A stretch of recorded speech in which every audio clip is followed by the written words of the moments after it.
préféré des Français, les maires. Tiennent salon porte de Versailles à Paris dans un contexte de doute, d'exaspération. Les élus qui sont accusés de ne pas faire suffisamment d'efforts pour réduire les dépenses publiques se voient infliger une baisse de leur dotation par l'État, lequel leur demande plus de missions et lequel a tendance à faire porter sur les collectivités un surplus de fiscalité. Allez, au final, finalement, État et communes sont-ils complices pour demander davantage d'impôts aux Français? Voici les décodeurs de l'écho.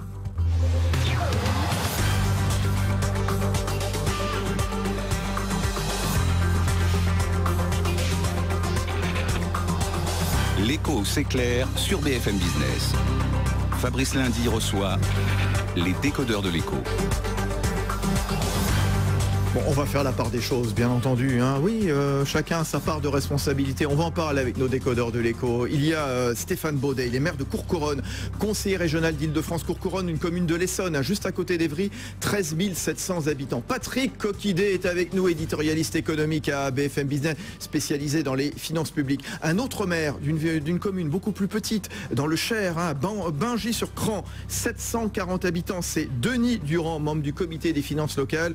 Et puis Jean-Luc Boeuf, directeur général des services de la ville de Quimper dans le Finistère. Il est aussi un grand spécialiste des finances publiques locales, des collectivités locales. Restez avec nous, évidemment. Alors, le Salon des maires, 97e édition, c'est l'événement chaque année, édition annuelle. La force de la proximité, voilà le thème de l'édition 2014. Une dizaine de ministres, ils prendront la parole. Manuel Valls viendra jeudi. Alors, bon, sera-t-il chahuté? En tout cas, le moral n'est pas forcément au beau fixe chez les élus, dans un contexte de recherche d'argent. Quelques-uns de ces maires rencontrés cet après-midi par Jean-Baptiste Huet. Pour être clair, nous au niveau de la commune, aujourd'hui on a arrêté clairement les investissements qui étaient prévus. Je ne vois pas quel est le maire aujourd'hui qui est en mesure de promettre de ne pas augmenter la fiscalité. Pour une ville comme la Maine, qui fait à peu près 12 millions d'euros de budget en fonctionnement, on va perdre à peu près 800 000 euros de dotation globale de fonctionnement. On fait des choix, on passe notre temps à faire des choix. Sur la commune de Tara, donc, qui est une commune de 10 700 habitants, c'est a priori 600 000 euros de baisse de dotation de l'État sur l'ensemble du mandat. Et de ce fait, ça veut dire aussi quelque part, et c'est ça qui est un peu inquiétant, c'est une baisse des services que l'on rend à la population. Voilà, donc reportage de Jean-Baptiste Huet, donc ces élus rencontrés au Salon des maires. Les maires, il y a 36 700 communes en France, c'est-à-dire 40% des villes de l'Union européenne, pour 13% de la population de toute l'Union européenne, comparé donc aux 22 régions, alors bientôt 13, c'était voté aujourd'hui par l'Assemblée nationale, 101 départements, 13 400 syndicats intercommunaux. Alors, le bleu, je le disais apparemment dans ce salon, donc climat morose, dit-on, la Cour des comptes. Qu'est-ce qu'elle disait le mois dernier, justement? Elle accusait les collectivités locales, elle reprochait aux maires de ne pas avoir apporté la contribution attendue à la réduction des déficits publics. Alors, justement, accusez, levez-vous, Stéphane Baudet. Vous ne faites pas assez, justement, pour réduire les finances publiques. Racontez-nous un petit peu, qu'est-ce que vous répondez aux accusations de la Cour des comptes? Écoutez, d'abord, ce qu'a répondu le comité des finances locales. D'abord, d'une part, sur la question des investissements, nous ne pesons que pour 9,4% des investissements, en tout cas de la dette de l'État, c'est-à-dire quand même à peine un dixième, étant entendu d'ailleurs que notre dette à nous, elle est faite sur des emprunts qui financent de l'investissement. Ce qui n'est pas tout à fait le cas de la dette de l'État qui paye souvent ou sa propre dette ou alors du fonctionnement. Donc forcément, on ne peut pas recevoir ce rapport de la Cour des comptes. En quelque sorte. Mais oui, c'est de la dette saine. C'est la dette de l'école dans laquelle vont vos enfants, c'est la dette de la crèche, c'est la dette du gymnase réhabilité pour que vous puissiez aller faire du sport. Donc ça, c'est quand même le premier point. Et le deuxième point sur lequel la Cour des comptes nous ciblait, c'est l'augmentation de 3,1% sur le personnel en général et les salaires. J'aimerais quand même rappeler que sur ces 3,1%, au moins 40% déjà sont liés à l'État lui-même, sur les revalorisations salariales, notamment des catégories C. Donc je veux dire, cette façon de nous pointer du doigt, alors même que, encore une fois, nous ne pesons que pour 9,4% d'ailleurs de la dette, on va nous faire porter, à travers cette baisse de dotation, 25% de l'effort national. C'est-à-dire que c'est colossal. On ne peut pas l'accepter. Alors justement, un maire d'une autre commune, Denis Durand, Bingy-sur-Cran, c'est dans le Cher, toute petite commune, 470 habitants, membre du comité des finances. C'est quoi le comité des finances locales? C'est une assemblée qui regroupe des élus, à la fois des maires, des conseillers généraux, des conseillers régionaux et des parlementaires. Et c'est une instance de concertation une consultation plutôt, puisqu'il n'a pas de pouvoir de décision, puisque c'est quand même le gouvernement et les assemblées qui votent les lois. Alors vous faites des efforts ou pas pour trouver de l'argent, pour faire des économies ? Alors, je voudrais d'abord dire que la dotation de l'État, ce n'est pas une dotation au départ, c'est ce qui remplaçait le VRTS. Alors attendez, surtout on va parler à des... C'est une taxe représentative sur les salaires que percevaient les communes jusqu'à 1980. Bon, on va expliquer dans un instant ce que c'est, mais surtout s'il vous plaît ce soir, pas de technique. Hein. On essaie de comprendre, mais on ne fait pas fuir les téléspectateurs et les auditeurs. Hein. Et donc c'est en fait de l'argent qui est pris sur les communes. Donc pour... Jean-Luc Boeuf, les maires font-ils suffisamment d'efforts ? En fait, oui et non. C'est toujours pareil dans la question et dans la réponse de la Cour des comptes, il y a deux choses. L'élément central, c'est que le modèle a changé. Jusqu'à il y a quelques années, les maires définissaient d'abord leurs besoins, et puis à partir de là, ils allaient chercher les dotations qui augmentaient naturellement. Ils utilisaient le levier fiscal massivement dans les années 80 et 90. C'est pour ça que les collectivités sont peu endettées. Et en dernier ressort, elles utilisaient l'emprunt. Tout cela a volé en éclats depuis la crise financière de 2008, où dans un premier temps, l'accès à l'emprunt est devenu plus difficile. Dans un second temps, l'État a resserré le dispositif fiscal. N'oublions pas qu'avant la réforme de la taxe professionnelle de 2010, l'État contribuable national payait 40% de la taxe professionnelle. Et enfin, il s'est attaqué aux dotations, qui augmentaient de la croissance plus l'inflation dans les années 80-90, puis de l'inflation, puis stabilisé, puis légère baisse, puis nouvelle baisse très forte cette année. Donc ce que les élus locaux doivent aujourd'hui mettre en place, c'est en acceptant ce nouveau modèle, comment faire moins avec moins. Au lieu d'essayer d'endormir à longueur de colloque, essayer de faire mieux avec moins. Il faut que les téléspectateurs et les Français le voient en face, la réalité. Les maires vont être contraints de faire moins avec moins. Oui, ça on y reviendra. D'ailleurs, si je peux me permettre de le dire, déjà le cas. Parce que, comme le rappelait François Baroin, parce que cette affaire... Alors François Baroin, c'est le futur président de l'Association des maires de France, c'est le maire de Troyes qui va succéder. Tout le monde connaît bien, puisqu'il a été un tout petit peu ministre du budget, et c'est notamment lui qui a initié le blocage des dotations, il le rappelait cet après-midi devant les maires. Ce blocage de dotation qui a déjà 4 ans derrière nous, il faut le rappeler. Or, pendant ce blocage de dotation, on n'a pas stoppé l'inflation. Ça veut dire que, facialement quand même, la baisse de dotation des collectivités a déjà commencé. Et donc, cette nécessité de faire des économies, nous l'avons commencé chez moi. Ça fait déjà 3 ans que j'ai perdu près de 400 000 euros. Ça fait déjà 4 ans que j'ai arrêté les décorations de Noël. Enfin, on est déjà dans un mode d'économie. Et par ailleurs, parce qu'on est pointé sur ce sujet-là par la Cour des comptes, à Courcouronnes en l'occurrence, on a baissé de 20% les emplois temps plein sur les 4 dernières années. Donc, les maires ont déjà fait des efforts. Mais je suis assez d'accord. Il faut changer le paradigme. Il va falloir maintenant faire différemment et surtout faire comprendre à nos habitants la nécessité et l'impact des choix que nous aurons à faire. Bien sûr, les expliquer. Patrick Coquillet, justement, la Cour des comptes parlait de gabegie, donc pas forcément de gabegie de la part des communes ? Non, elle ne parlait pas vraiment de gabegie. Elle pointe surtout les dépenses de fonctionnement et dans les dépenses de fonctionnement, les dépenses de personnel. C'est vrai. Justement. Voilà. Alors moi, ce que je voudrais dire, c'est que on est quand même dans un... Vous avez dit, on change de modèle, d'accord, mais aussi on est dans 50 milliards d'économies budgétaires d'ici 2017. C'est pas non plus anormal que les collectivités locales mettent la main à la pâte. C'est parfaitement ce qu'on a dit. Oui, tout à fait. Donc, ce modèle-là, le gouvernement va dire, finalement, c'est proportionnel à leur poids. On demande des économies aux comptes sociaux, on demande des économies... L'État va faire des économies. C'est pas non plus anormal qu'on vous demande un peu d'efforts. L'État, un chiffre quand même.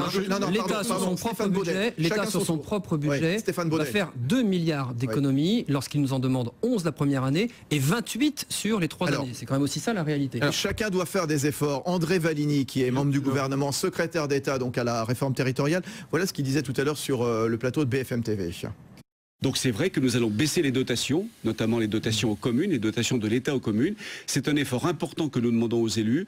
Nous savons que ce sont des gens responsables, sérieux, rigoureux. Ils font déjà des économies, ils devront en faire plus encore demain. Voilà, chacun doit faire des économies. Patrick Coquillet, juste, vous avez parlé des dépenses de personnel. Je vois qu'on regarde un tout petit peu la fondation IFRAP, qui expliquait que la masse salariale des communes a progressé de 1 milliard par an depuis les années 2000. Vrai, faux, comment ça peut justifier ?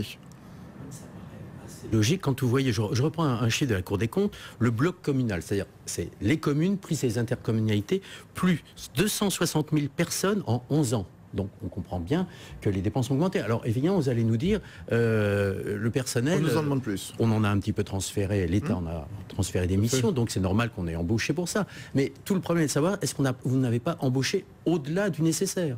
Alors justement, Denis Durand, racontez-nous votre quotidien. Vous êtes maire de Bingy-sur-Cran, dans le département du Cher, à peine 500 habitants. C'est quoi vos missions justement? Avec quels fonctionnaires, quels effectifs travaillez-vous? Je voudrais rappeler que dans les communes rurales, on a un salarié pour 200 habitants, alors que dans les villes, on en a un pour 50.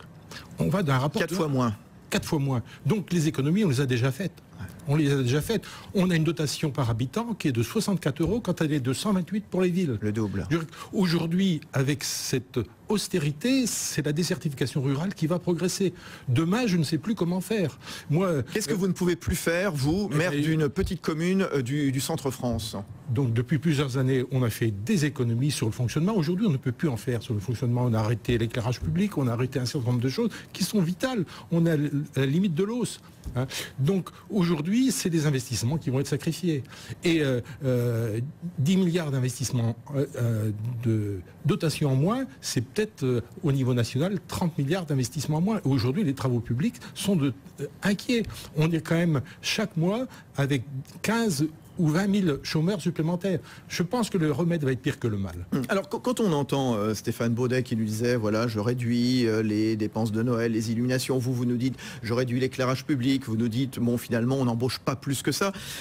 Comment on explique justement, vous, Jean-Luc Boeuf, spécialiste des collectivités locales, qu'on voit les effectifs des structures intercommunales passer par exemple de 50 000 à 70 000, de 2000 à 2010, c'est Philippe Crevel du Cercle des Épargnants qui le disait, les effectifs des communes sont passés de 990 000 à 1 200 000. Tout ça en disant, ça se justifie par quoi exactement? Alors, je vais prendre deux exemples, l'un au niveau macroéconomique, l'autre au niveau du terrain. Au niveau macroéconomique, il faut se le dire encore clairement, l'intercommunalité version 1999, loi de Chevènement, est un échec. D'accord. Pourquoi? On a voulu faire croire que l'on allait monter l'intercommunalité, alors qu'on a commencé par distribuer de l'argent public, et on a dit aux élus, montez vos intercos, construisez vos hôtels, recrutez vos personnels, et après on verra. Ça, c'est l'exemple macro, la Cour des comptes a raison.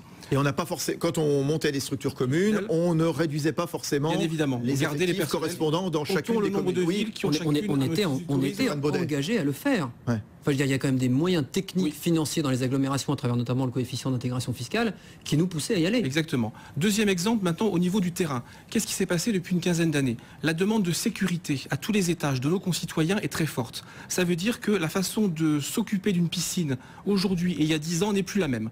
Vous devez avoir plus de maîtres nageurs, vous devez encadrer davantage les sorties, vous devez avoir, pour organiser une manifestation sur la place publique, la visite de la commission de sécurité n'a rien à voir entre ce qu'elle est aujourd'hui et ce qu'elle était il y a 10 ans. Très intéressant. Donc, de façon concrète, la Cour des comptes a raison sur certains aspects du montage de l'intercommunalité en coquille vide dans un premier temps, et les élus locaux ont parfaitement raison dans le fait que pour accomplir leurs activités de tous les jours, la piscine, la crèche, la médiathèque, les sorties, l'école, c'est plus coûteux en personnel qu'avant parce que les normes et les citoyens le demandent. Stéphane Baudet, vous êtes élu maire de Courcouronnes depuis combien de temps? 2001. 2001. Donc j'ai vécu, vous avez vécu la création des intercommunautés. Alors chez nous, on était en syndicat d'agglomération nouvelle, donc un SAN, puisqu'on est une ex-ville nouvelle, mais j'ai bien vu les territoires autour de notre ex-ville nouvelle se créer, souvent par défense territoriale contre le territoire d'Evry à l'époque, mais qui se sont créés justement pour essayer de capter des financements sur lesquels on les appelait. Et vos missions s'accroître justement quand Jean-Luc Boeuf parle par exemple de toujours plus de sécurité, de besoin de sécurité, finalement plus de maîtres nageurs, évidemment, plus de... Voilà. On est un pays qui croule sous les normes, c'est un débat qui revient à l'Assemblée nationale assez régulièrement, qui nous coûte une fortune, mais à tous les échelons. On cite l'exemple de la piscine, on peut citer l'exemple d'une sortie scolaire, mais on peut aussi citer l'exemple du bâti, de l'investissement, enfin tout ce que nous coûtent les nouvelles normes sur, par exemple, ça nous coûte aujourd'hui plus cher de vider un bâtiment. Ça nous coûte aujourd'hui plus cher de vider un bâtiment, d'en construire un autre, plutôt que de le mettre aux normes à l'intérieur. On marche un exemple très concret. Je détruis un bâtiment dans le cadre de la rénovation urbaine.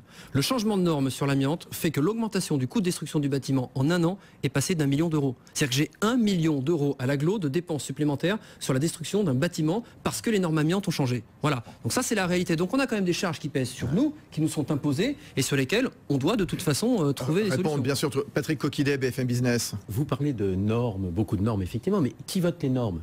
Sinon les députés, qui en général sont des maires. Alors, il y a un petit problème de schizophrénie dans le personnel politique. Vous prenez par exemple Michel Sapin, l'actuel ministre des Finances, qui effectivement veut serrer un petit peu la vis. Mais c'est l'ancien président de la région Centre. Il a été maire d'Argenton-sur-Creuse, et conseiller général. Donc finalement, la même région que Denis Durand. Lorsqu'on passe d'un autre côté, finalement, on n'a plus tout à fait le même discours. Et ça, c'est vrai sous toutes les majorités. Hein. Denis Durand, vous êtes un petit peu plus à l'aise puisque vous êtes entre Nevers et Bourges, vous, mais enfin vous connaissez Michel Sapin. J'atténuerai votre propos, puisqu'il y a de moins en moins de parlementaires, de maires qui sont parlementaires, et demain avec la loi sur les cumuls, sur le non-cumul, on risque d'accélérer ce phénomène d'élus hors sol qui nous votent des normes qui seront inapplicables ou qui nous coûteront fort cher. Juste, j'ouvre une parenthèse à propos du personnel, hein, et puis après on verra, puisqu'on parlait de schizophrénie. Moi, j'aurais qu'on parle de la schizophrénie de l'État aussi, Patrick Coquillet, mais juste puisqu'on parlait du personnel, c'est cette enquête que donnait le Figaro aujourd'hui, une étude Sofaxis, qui est courtier en assurance pour la fonction publique, qui montre qu'il y a de plus en plus d'absentéisme dans les collectivités locales, phénomène en augmentation. Le taux d'absentéisme des agents du secteur public local pour raison de santé a bondi de 18% entre 2007 et 2013. Il s'établit à presque 9% l'an dernier, ce qui signifie qu'une collectivité qui emploie 100 agents titulaires a constaté l'absence de presque 9 agents en moyenne sur l'année. On l'explique comment, Jean-Luc Boeuf ? La question de l'absentéisme, elle est liée pour une partie au statut précaire de certains agents. Ceux qui sont le plus non présents, absents, ce sont ceux qui ont un statut précaire. Ils ont un statut précaire, ils savent qu'ils seront remplacés. La collectivité a obligation de remplacer quand ils ne sont pas présents, on y va. Deuxième raison de cet absentéisme, la relative faible rémunération des agents de catégorie C dans les collectivités locales, où contrairement à ce que l'on pourrait dire, les agents sont plutôt moins payés que dans le secteur privé. Et d'ailleurs, dans ce que la Cour des comptes pointe, c'est assez cocasse de pointer qu'elle critique la rémunération en hausse des agents publics, alors que les collectivités ne font qu'appliquer les textes que l'État vote pour les collectivités locales, puisque je rappelle qu'en France, tout texte qui s'applique à une collectivité locale passe par la loi, il ne peut pas passer par décret. Donc on a toujours la question du verre à moitié vide et du verre à moitié plein. Oui, alors la schizophrénie, hein, puisqu'on parlait de la schizophrénie, donc des députés et des maires sur le terrain, mais parlons de la schizophrénie de l'État, avec un gouvernement qui n'y est pas allé de main morte, puisque 12 milliards d'euros de dotation en moins d'ici 2017, dont 1,5 milliard depuis le 1er janvier. Et puis le gouvernement qui augmente les charges des collectivités territoriales, revalorisation salariale de la grande masse des fonctionnaires territoriaux, hausse de la cotisation retraite des employeurs, réforme des rythmes scolaires. On reviendra sur les rythmes scolaires. Hein. C'est vrai que c'était très présent lors du Salon des maires qui a été inauguré aujourd'hui. Oui, cette schizophrénie, comment est-ce qu'on y répond donc, Stéphane Baudet, maire de Courcouronnes ? Sur le terrain ? Oui.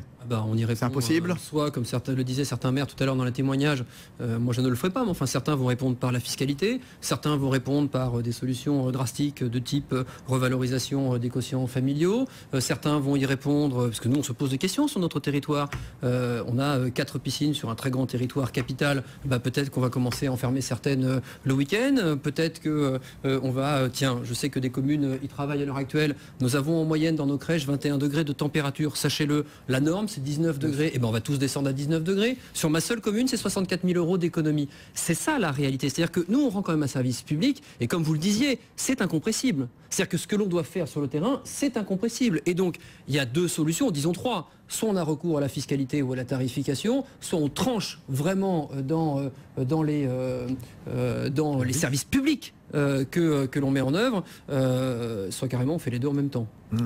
Quand on est élu d'une commune rurale dans le département du Cher, dans la région centre, Denis Durand, alors cette baisse de dotation de l'État, ça vous coupe combien sur c'est quoi le budget de Bingy-sur-Cran, qu'on se rende compte ? C'est 500 000 euros. 500 000 euros. Fonctionnement et un investissement, ça dépend d'une année à l'autre. Et la dotation, l'État vous retire combien sur les 500 000 ? L'État me retire 0,76%, mais il retire parce que c'est un retrait sur les recettes, un petit peu plus ce qui équivaut à 1,5% de la dotation. Bon, bref. Mais vous avez 5 000 euros en moins dans les caisses. Comme on a 70% des charges qui sont pratiquement incompressible, en personnel, toutes les obligations, le reste, la seule marge de manœuvre aujourd'hui, c'est l'investissement. Et moi, j'ai un retard au niveau voirie de la commune qui est impressionnant, et c'est pas dans les 3 prochaines années que j'arriverai à faire des travaux de voirie. Patrick Coquillet, juste le gouvernement qui va réduire de plus de 12 milliards d'ici 2017, d'ici 3 ans. C'est vraiment un souci, ça se justifie comment ? Ça justifie parce qu'il faut trouver 50 milliards, c'est ce que je disais tout à l'heure. Donc c'est une répartition. Elle pèse combien cette dotation sur l'ensemble du budget des communes? On entendait les maires rencontrés par Jean-Baptiste Huet disant tout à l'heure, c'est 500 000 euros par-ci en moins, 700 000 euros en moins par-là. C'est à peu près 100 milliards. 30% du fonctionnement. 30% du fonctionnement, vous nous dites, oui. Moi, je voudrais vous apporter quand même deux éléments qui sont importants. D'abord, sur une ville comme la mienne, Courcouronnes. Voilà, sur Courcouronnes, je vais passer de dotation d'État, donc de cette fameuse DGF dont nous parlons, de 3,4 millions en 2010 à 1,4 million en 2017. Divisé par 2. C'est-à-dire 60% de moins, c'est-à-dire la même dotation qu'avait ma commune en 1980, soit quand elle avait moins de 10 000 habitants et avant la décentralisation. Ça, c'est quand même un premier point. Donc ça montre quand même l'effort colossal qui va peser sur nos épaules. Le deuxième élément qui me paraît évidemment très très important, c'est notre capacité dans ce même intervalle à maintenir le service public sur une population qui souffre, qui est de plus en plus en attente, qui nous sollicite de plus en plus. Voilà, on n'y arrivera pas. Enfin, clairement, les maires d'ailleurs, que ce soit l'Association des maires de France, que ce soit l'Association des maires d'Île-de-France que je préside dorénavant, ne sont pas cinglés au point de dire il ne faut pas faire d'efforts. Vous disiez tout à l'heure 12 milliards d'efforts. Non, sur les 3 années, c'est 28. C'est pas 12, hein. C'est 11 milliards cette année. C'est 28 milliards. Et c'est ça, Patrick, il y a des effets cumulatifs. Oui, il y a des efforts, il y a des effets cumulatifs. Et avec un dernier élément qui est quand même essentiel. Pardon, simplement. Pour 2015, c'est combien exactement? 3,5 milliards sur la DGF. C'est ça. 3,5 milliards. Moins 3,5 milliards. Et au total, ça va faire donc Là, 12 milliards sur 2017. Exactement. Voilà, Hors effet cumulatif. Effet cumulatif. Hors effet cumulatif. Les chiffres. Or, les effets cumulatifs sur nos territoires sont colossaux. Je vais vous expliquer un truc qu'il faut bien comprendre. C'est que quand on baisse les dotations de toutes les collectivités, parce que là, on parle du bloc communal, il n'y a pas que le bloc communal, bien sûr. On baisse aussi sur les régions, on baisse aussi sur les départements. Quand vous baissez aussi sur ces collectivités, qui sont aussi des financeurs des mairies en dessous, celles-ci font elles-mêmes des économies. Exemple très concret chez moi, je perds 100 000 euros cette année sur la CAF. Je perds 200 000 euros du Conseil général qui révise sa politique sur les crèches. Donc les effets cumulatifs sont presque aussi forts. Je perds 500 000 euros de dotation générale l'année prochaine et je perds quasiment autant en effets cumulatifs. C'est ça notre réalité. Donc l'effet est démultiplié sur les communes par rapport, par exemple, à ce que l'on va vivre dans les régions ou dans les départements. C'est essentiel de le comprendre. Jean-Luc Boeuf, donc, qui est à la tête des services de Quimper, grand pro des collectivités locales. Expliquez-nous. Alors un chiffre macro, un chiffre micro. Chiffre macro, les budgets cumulés des collectivités locales, c'est 250 milliards d'euros, oui. 11% du PIB. C'est la moitié du budget de l'État à peu près. À peu près. Oui. Et notre pays est à l'arrêt depuis 2008. Songeons qu'en 2016, nous n'aurons pas encore retrouvé en PIB par habitant le montant de 2008. Donc je pense qu'il y a un énorme effort, c'est le deuxième point, de pédagogie de la part des élus vis-à-vis de nos concitoyens, en disant que le modèle tel qu'il a fonctionné jusqu'ici ne peut plus fonctionner.